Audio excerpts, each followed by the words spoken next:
Welcome to the Good Times We Share. Today we're going to be sharing with you a very simple spaghetti recipe, which is going to be spaghetti with tuna fish and cherry tomatoes. So to do this, what you're going to need are 10 cherry tomatoes. We are preparing a portion for 2. So you're going to cut your cherry tomatoes into 4 parts as I am doing.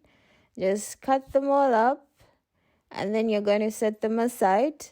The next step is you're going to cut your onion. You don't need so much onion. Even half of this would have been enough. But yeah, cut your onion into small pieces, as small as possible. My cutting is pathetic. I'm sure you can do better. Next step is you're going to prepare your pot to boil your spaghetti. Add in hot water, add some salt, and then put in your spaghetti. 200 grams of spaghetti will be enough for a portion of 2. Wait until it's soft, push it into the water, and boil it until it is cooked according to the time on the package.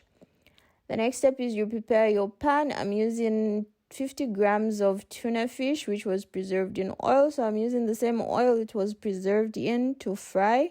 Fry it for a minute. Then you're going to add in some onion and fry it for a minute again.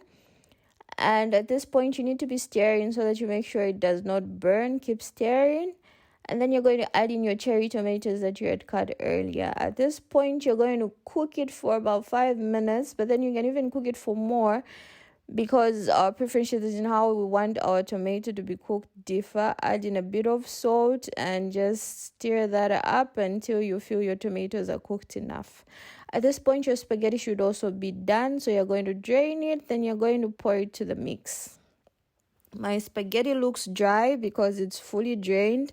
So mix it all up, but make sure you preserve some of that spaghetti water because you need it to cook the mixed ingredients together so that your spaghetti can get the flavor of the tuna. So pour in some of that spaghetti water, just enough to cook for about 2 minutes so that you can mix the flavors super well. Make sure you keep stirring so that it does not burn at the bottom. At this point, you can see almost all the water has dried up. Make sure to leave some, don't leave it too dry, so that you can really get that flavor when you eat.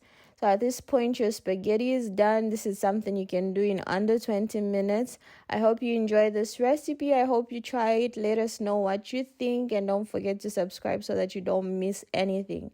Buon appetito a tutti. Until next time, it's bye-bye.